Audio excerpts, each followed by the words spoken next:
दिल्ली का रास्ता जो है, सत्ता का रास्ता, वो उत्तर प्रदेश से होकर गुजरता है और अब सत्ता में वापसी के लिए कांग्रेस इसी रास्ते को मजबूत करने में जुट गई है।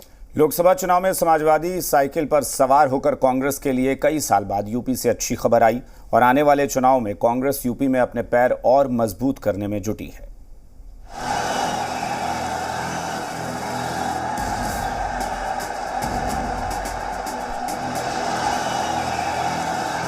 यूपी के इन दो लड़कों की जोड़ी फिर साथ नजर आने वाली है। 29 का फाइनल फतह करने से पहले तैयारी 27 के सेमीफाइनल को जीतने की है। बहुमत की लाइन से पहले साइकिल पर ब्रेक ना लग जाए, इसलिए कांग्रेस यूपी में अपना हाथ मजबूत करने में जुटी है। लोकसभा चुनाव में अच्छे प्रदर्शन से उत्साहित कांग्रेस ने करीब 2.5 साल पहले ही यूपी के लिए ब्लूप्रिंट तैयार कर लिया है, ताकि देश के सबसे बड़े सूबे में बीजेपी के विजय रथ को रोका जा सके। और इसके लिए कांग्रेस ने 5 मुद्दों पर दांव खेला है। पहला, आरक्षण। कांग्रेस यूपी की दलित बस्तियों में दलित भोज करेगी और दलित संवाद करेगी। दूसरा, बेरोजगारी। 27 साल से ऊपर के युवकों के साथ बेरोजगारी के मुद्दे पर जगह जगह संवाद होगा। तीसरा, पेपर लीक। कांग्रेस नेता धरना प्रदर्शन और अभ्यर्थियों के साथ प्रदर्शन में शामिल होंगे। चौथा, महंगाई। महिलाओं के साथ चौपाल कर आधी आबादी को साधने पर फोकस। पांचवा, किसान।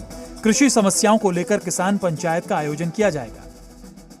लोकसभा चुनाव में मिले जनाधार के बाद अब कांग्रेस 2027 और उपचुनाव को लेकर अपनी प्लानिंग में जुट गई है।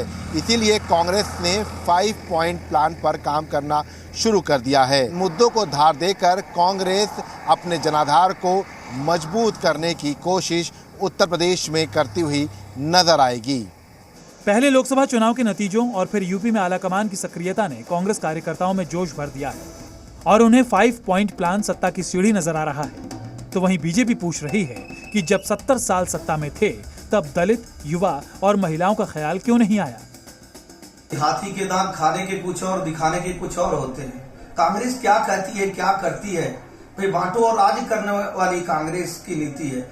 क्या केंद्र में ये सत्ता में नहीं रहे, 50 साल रहे, इन्होंने क्या किया? भ्रष्टाचार का कार्य किया। लोकसभा में इतनी करारी हार उत्तर प्रदेश में बीजेपी की हुई, उसके बाद भी भारतीय जनता पार्टी की इस प्रदेश के युवाओं, किसानों, आम आदमी के लिए वही नफरती सोच है। उत्तर प्रदेश में अखिलेश यादव भले ही विपक्ष में बड़ी भूमिका में हो, लेकिन 2024 के नतीजों ने बता दिया कि कांग्रेस उनके लिए जरूरी और मजबूरी बन गई है। यूपी में समाजवादी पार्टी और कांग्रेस के एक साथ आने की वजह से यूपी का मुस्लिम वोट बैंक एकमुश्त इंडिया गठबंधन की तरफ शिफ्ट हो गया। कभी समाजवादी पार्टी से परहेज करने वाला मायावती का दलित वोट बैंक भी कांग्रेस की वजह से इंडिया गठबंधन में गया, जिसकी वजह से समाजवादी पार्टी यानी अखिलेश यादव का पीडीए फॉर्मूला हिट रहा। लेकिन इसमें कांग्रेस का डीए यानी दलित और अल्पसंख्यक फॉर्मूला भी जरूर माना जाएगा। कैमसन दिवाकर के साथ मयूर शुक्ला, जी मीडिया, लखनऊ। बदले में कांग्रेस भी यूपी में अपनी खोई हुई सियासी जमीन तलाश रही है और इसी कड़ी में विधानसभा उपचुनाव में 10 में 3 सीट कांग्रेस को मिलने की खबर है। इन उपचुनाव का प्रदर्शन भी आने वाले दिनों में गठबंधन के भविष्य पर असर डालेगा। विशाल रघुवंशी, लखनऊ, जी मीडिया। 2017 में जब योगी आदित्यनाथ की सरकार बनी तो माफिया के खिलाफ एक्शन और गुड गवर्नेंस